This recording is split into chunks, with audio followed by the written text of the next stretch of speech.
And we're up. Welcome back, everyone. It's been just long enough, I would think. My name is Roy. Welcome to a little show I like to call Escaping Dystopia. Tonight is episode 53. Today is May 8th. It is the year 2018. It's been an interesting month or so. For those who are watching this in chronological order from episode 1, trying to figure out what the hell happened, it's been a couple months. The last show somehow didn't get recorded. So, personal life since then, of course, Titus has joined us. The newest addition to the clan here. The Taylor clan. That is. And so things have slowed down a little bit.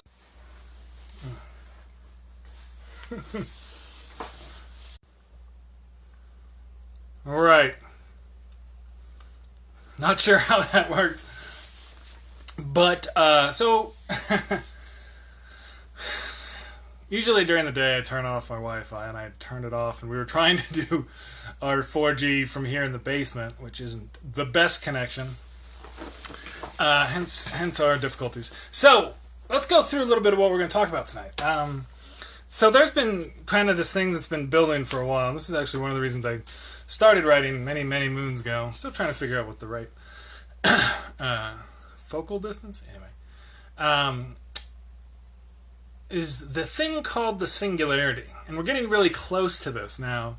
And this was something that, as far as, when I was studying the way the world was back when I was in my, younger age and trying to figure out things and learn stuff and see what was going to happen during my life. And this is one of the big things. What's up, B. Lauren? Good to see you, man. One of the things that I was always looking forward to, or that was going to be a big life-changing event, was the singularity. And we're getting very close to it. So I'm going to talk a little bit about that tonight. That'll be a pretty consistent theme here on the show moving forward. I'm going to talk a little bit about the craziness being normalized and what comes with having a liar-in-chief. So we will talk about the Trussia update. We're going to give you a little bit more on what's the latest with that. I'm sure some of you guys watch the news anyway, so I'm not going to cover too much of newsy news, but just kind of talk about what kind of the point of it is. In 3 months, the first quarter of this year, the United States borrowed nearly $500 billion. This is something I'll talk about a little bit more. The swamp monsters are loving the current situation, where they can get away with a lot. We'll talk some about that. I would advise you to ignore Chris Cilizza. This is the quick version of the show real quick. He's a writer for CNN, of whom I am not a big fan. I'll talk a little bit about that later, but that's pretty much the whole point. I'm going to talk a little bit tonight about the crossover with Incels and Atheists. That's been something that I kind of was running into the other day, and noticed this crossover, and I'd like to talk about that, because I think this is going to be, again, moving forward for the next foreseeable future, something that should probably be aware of and what these folks are doing out there. The National Aeronautics and Space Administration, NASA, is now being run by a gentleman who denies that our climate is currently changing due to human activity. This will be interesting to see, but we'll talk about that a little bit. The Dems are going to try and decriminalize pot. You should vote for them, obviously, but that's one of the things that we'll talk about. Why? And then American Chopper meme. That came and went this last month, so that's kind of a quick flashback to the past. So, to get started, the singularity discussion. So, of course, if you're going to have a discussion about something, right, you need to define that to a certain degree. The singularity generally was the idea defined as that moment in time, right, that single moment in time when you can put enough transistors or gates, computer gates, onto a chip that is roughly equivalent to those that are inside your average human brain. And you could put that many connections on a computer chip. And the idea being, and this was kind of calculated out through this thing that came to be known as Moore's Law, named after the guy who really kind of invented the silicon microchip, Stephen Moore. And that worked out to basically every year and a half or so, you could double the number of transistors you could fit in the same space on a microchip. So this held true for 30, 40 years, and then right around the turn of the century, people started to realize that. They crossed over with some of the stuff that was happening in neuroscience and cognitive neuropsychology and things like that, where they would figure out exactly, more on the specific brain connection side on how many neurons we're talking about here and what's the potential, memory potential for the brain and stuff like that. And so it was kind of calculated out that roughly around the year 2020 or so, give or take, you would have that capability, right? This is the next generation from now of chips that are going on to now, I believe, like the 0.1 nanometer scale, will be able to essentially mimic the human brain on a chip, given the right software. Now that's a big thing. So we're moving into that world now. 7:48 p.m. Mountain Time. It became aware. It's not going to happen like that, per se, because those are movies and stuff like that. That was my quick interpretation of the Terminator movies and Skynet, which was an AI self-defense, national defense thing. We're not going to see something like that. What we've seen, of course, is kind of this creeping thing. There's, of course, now in a lot of homes, the various assistants, the Google assistants, Alexa, and who's it's and what's not.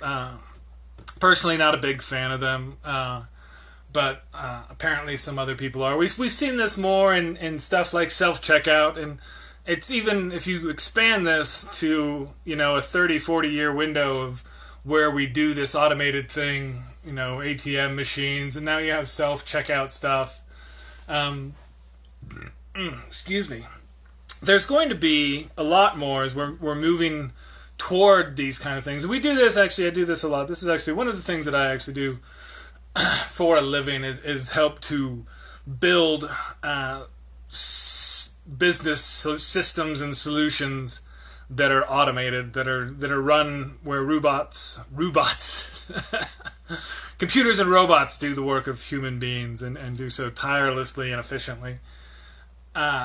This is happening at various levels, and again, like the same kind of simple kind of SQL packages and SSIS and various things that I do, right? There's other levels to do that as well, and some of the machine learning that's going on now, where you throw, a particular algorithm at a problem, measure the effectiveness of all those solutions, and then just keep reiterating that process. These kind of evolutionary algorithms where they just pick and not necessarily know exactly how the best solution is being arrived at, but you see the results, and it becomes this very kind of effective algorithmic approach to problem solving that something that has raw computing power is particularly adept at. So we're going to continue to see this happen. The big one, of course, coming soon is going to be the driving. And I think we'll see that in the next 5-6 years. We've already seen that first fatality. And that shows the difficulty of the problem.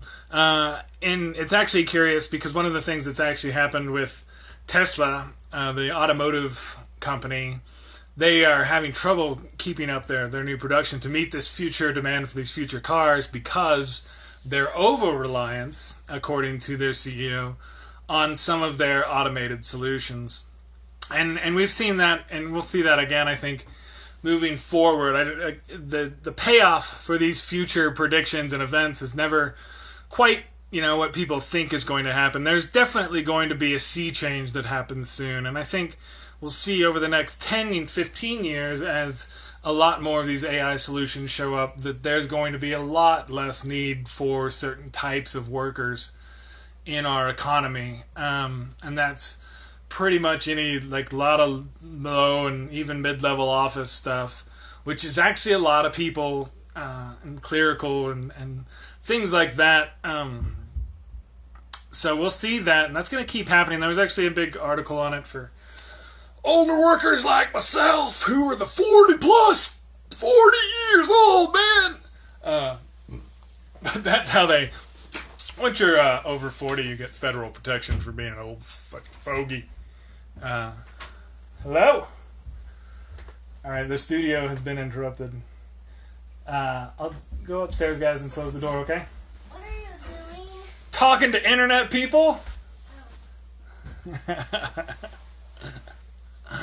So, this is one of the things that I think, like, politically we really need to be aware of, because there's going to be definitely a situation here where we're looking in 15, 20 years where we could have, you know, just this chronic unemployed population that doesn't have, and we don't have necessarily a need for that population in our economy.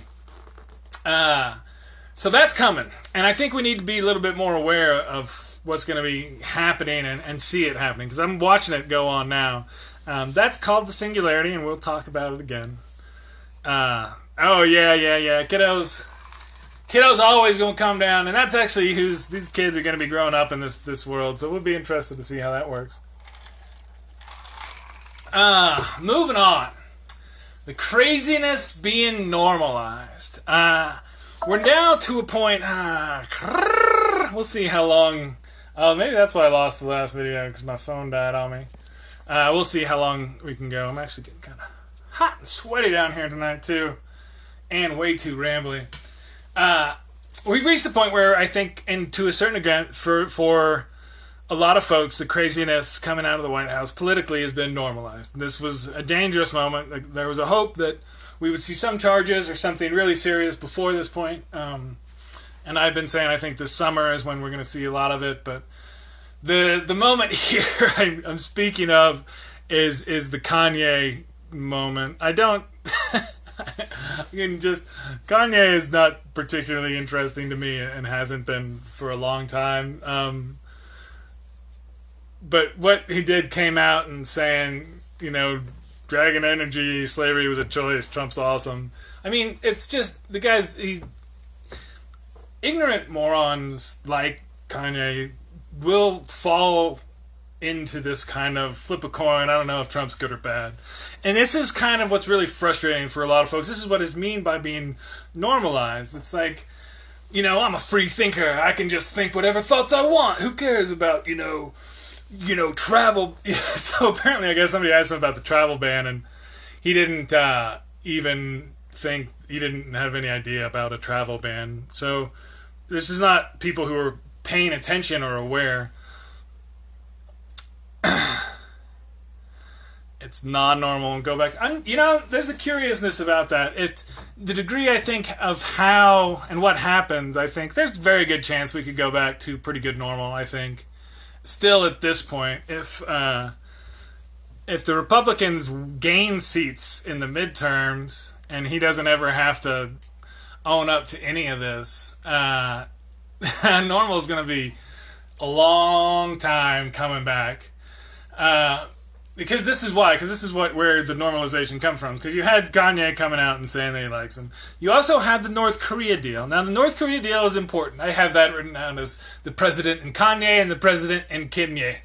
Trump could still blow this. But what he is, again, is basically the fortunate, or the receiver of good fortune. And being able to walk into a situation where, after Obama had done such a great job isolating North Korea for so long, and then you have the Olympics, right, and a step forward.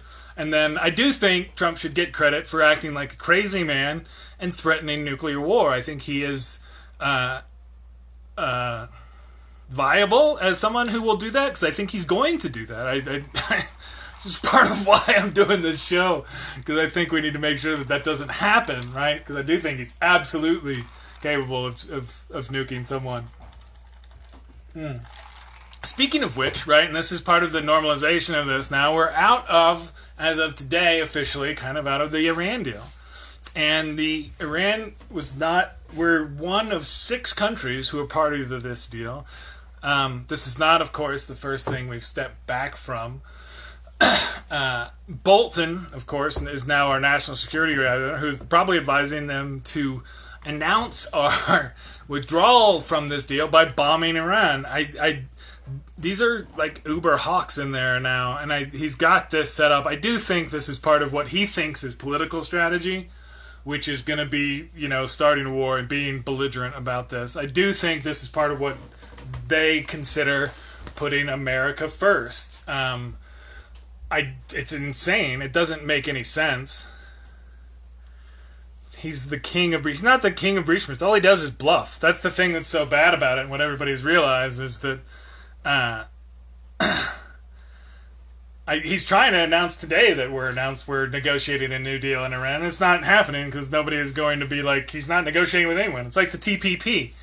He claimed, we'll get a better deal because I'm the best deal negotiator, and they signed a deal without us last month.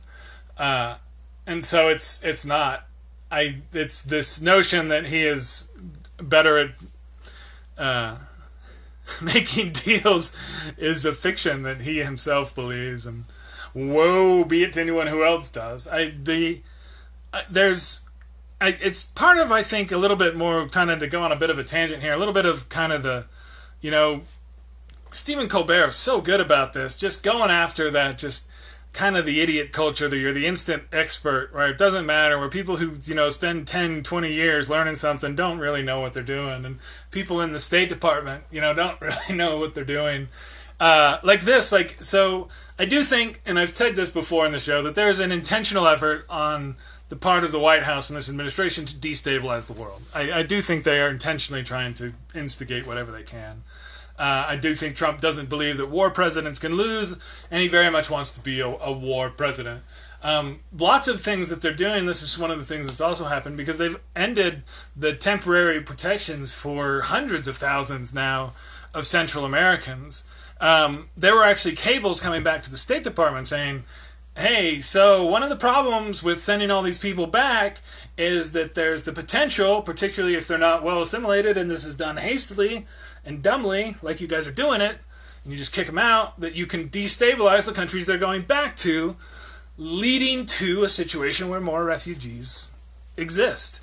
And this is kind of the dynamics that, even if I think they heard this and believed it, I think they would be like, okay, that's cool. That's fine. That gives us more reason to have the bigger wall, right? They're trying to instigate and trying to fight. That's the notion of this America First thing. It's really bad ideas. It's really, really, really bad ideas, but that's what I think they're trying to do. And there's an article on the BBC, I got a quote. He's reimposed sanctions and travel restrictions on Cuba, right? Rescinded proposals for power plant emissions, fuel efficiency standards for new cars, other environmental stuff. We're going to be drilling in the Arctic soon, by the way, too. The controls on financial institutions. We've got Paris Climate Shield, we walked out, TPP, and now the Iran nuclear deal, and then also trying to get Obamacare. If you want to keep others from coming here, help them where they live and develop those countries.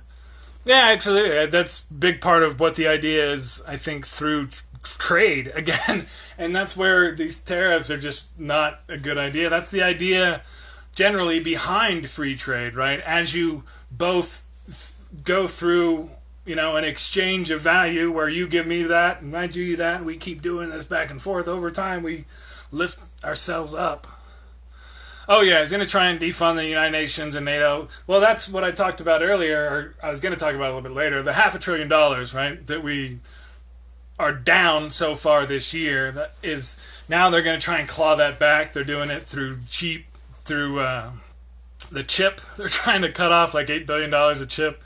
Yeah, and he does not, and they're definitely trying to pull back any kind of foreign aid. There is a fiction among a lot of his supporters that foreign aid is a significant portion of the United States budget. It's not. And so, I don't know. I mean, we've seen, there's been a couple stories I've seen where the universities have talked about, foreign enrollment, of course, dropping. But what this is the Tea Party. This is the Tea Party ascendant. That's who are now. That's who Pompeo was. That's Mulvaney. That's who the GOP base is. It's cheaper to make friends than enemies. In the long run, always, right? And that's the thing which sucks about it, too, because you can spend $5 million on a great school or, a great missile, and at the end of the day, which one of those is going to lead to a better next day? And so it does matter, where you do those investments and what you spend that money on as far as the future you create for people. So it makes a very big difference. And I do think they're pushing for war. And speaking, so again, on the Tea Party stuff, you have this same stuff where there's been no press conferences. I mentioned this a while back, that he wouldn't be doing press conferences because he's not good at all thinking on his feet or responding to smart people. There's no clarifications, no follow-throughs, no follows-up, no truth to settle, right? No firm reality where nobody knows, is this happening, is that happening? That kind of chaos is exactly what somebody like this wants. And there's been, interestingly, this last little bit, while we have on the one side this normalization going, we also have kind of the dam breaking. And that's what the Stormy Daniels story represents, because we have now just such a firm, straight up, he's lying, right? He's lied about this, and he's lied on camera, he lied clearly about it. And so that's why I think a lot of the cable people have gone on. We don't, like I said, I don't have cable. I recommend people cancel it, but apparently this has been kind of wall to wall there for her. It's not that big a deal for me, because it's just like, okay, this is the story where you've just kind of confirmed, right, that he's a liar and that he's lying. And that's what he looks like when he's lying. It's just another one of those, and as those pile up, and this is particularly bad because it has to do with him being unfaithful with his wife. I do think it's going to come out. We're going to talk about this a little bit later, but there's some more worse stuff that's going to come out from his lawyer being raided. Oh, by the way, his doctor, this is one of the funniest things to me, is that whole letter about him being one of the most fit people in the history of ever to be president. He dictated that letter to his doctor. That to me is hilarious. And the fact that the doctor told us because Trump had his goons raid his office after the doctor told somebody that he took Propecia for his hair. Anyway, so that's the thing on that. But and I'll say this too, and this has been a big point of my whole show the whole time. Trump needs a war, and he wants one. He's going to push for one. If he doesn't get it fairly soon, he definitely will try before re-election, and he'll try and use that as a reason to end these investigations if they don't complete at some point soon. Because they continue to make him look like a fool. So on the Trussia update, so this has gotten kind of full circle now, right? Because we actually had a federal judge allowed federal agents to raid the office, hotel room, which is essentially the home of the President of the United States. Now, in order to approve that warrant, they would have had to have some pretty significant evidence. It was reported briefly that they had a phone tap on one of Cohen's phones. Turns out that wasn't true. It was just a pen register, which just all that is shows somebody called from one to the other. Yeah, thanks, Brian. Thanks for dropping by. I always appreciate the comments. That definitely helps keep the show moving along. Have a good one, man. So they got the pen register and they got this, but having the personal office of the personal president, the personal lawyer for the President of the United States raided as part of this and pulling all this stuff, this is huge. It's really, really, really big stuff. So I don't want to downplay. People want to say this is normal. The stuff that Giuliani's been saying lately is just, this is just crazy town trying to screw up this. One of the things that came out also over the last month was the evidence that Trump lied about spending the night in Russia. this is important for only the reason that it again establishes the lie motive and the lie continuing, and also the fact that he was there gives more truth to the PP tape, which I still think we're going to get to see. I do think we're going to get to see it. I hope. Even though it's not going to be much, because it's not them peeing on him. It's them peeing on a bed that Obama stayed in. That was the whole point. He is that petty. So also one of the other things that's happened with, and this actually is Trump and Russia, and I think part of it, this is where it ties into actual real events and national security.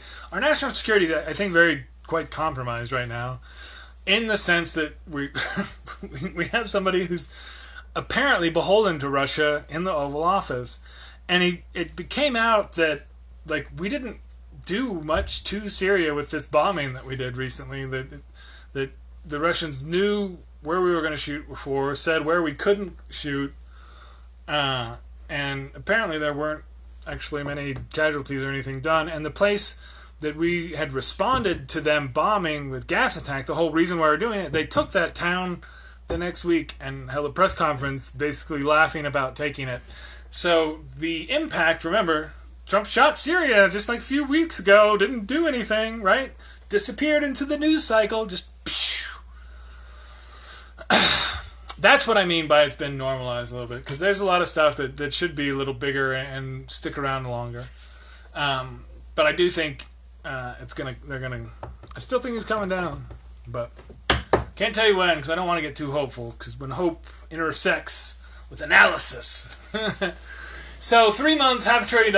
I do think this is a bigger story, and I wish we don't have a good media system, because a lot of the left media loves bashing on Trump for good reason, and the right media doesn't care about deficits or anything like that when Republicans are in charge. That's something that you only use when Democrats are in charge, which is so incredibly dishonest, but that's how the GOP media is.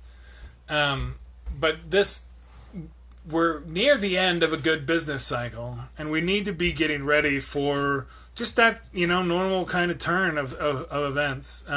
We're nearing the second longest consistent, we are, I think, already the second longest consistent expansion of an economy. The last one was when the Clinton years went, and then Bush screwed it up, and then now we've gone through the Obama, and now Trump's going to screw it up, and the GOP the exact same way too, with huge tax cuts and deficit spending when we shouldn't be doing it. But this time it's going to be worse, because it's going to be worse. So that $500 billion, keep an eye on that. They're going to try and use it to cut all sorts of programs, but what we need to be doing is raising taxes on the people that they cut taxes to make that.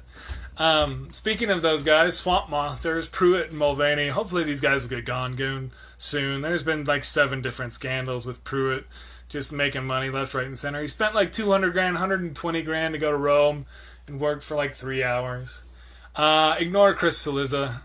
Just do it. If you see, you'll know, because it's 27 greatest things that Trump, the most outlandish 4793 things that 55 things that Trump said. And it's quote from Trump, snarky, quote from Trump, snark. The guy's kind of funny, but just ignore his shit. He's the kind of political writing and hackery that just needs to go the hell away. So ignore Chris Cilizza. Incels and Atheists. I'm not going to talk about this tonight, because it's getting long. My phone's about to die, and I don't want to lose another show because my phone dies. Yeah. So NASA is now run by climate change now. That sucks. Because it's going to get hot this year. Not as hot probably as last year. We just came off of a big cycle, so hopefully it'll cool off a little bit, but until we do some stuff, we're probably going to be in trouble on that. And now we're going to have, our government's not going to be giving us good information. The same kind of thing happened with the Bush years. So now we got to deal with that. The Dems are officially going to try and decriminalize pot. So if you need a reason both sides aren't the same, or you're one of those libertarian douche nozzles, sorry, I'm not very good at my outreach to libertarians. It needs work. It needs work is all I'm saying.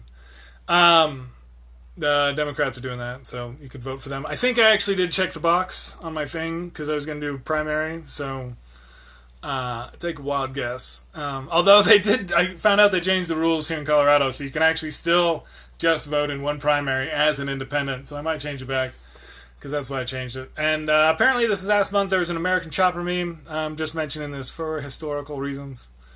If that means anything. Maybe they'll be famous by some point. Memetics is probably something that people are studying in college now. I'll bet people are writing serious research papers on memetics. Kids these days. So, kids these days, you guys peace out. I'm going to say good evening to you. Thanks everybody for dropping by, especially all you accidentally clicked right there at the end.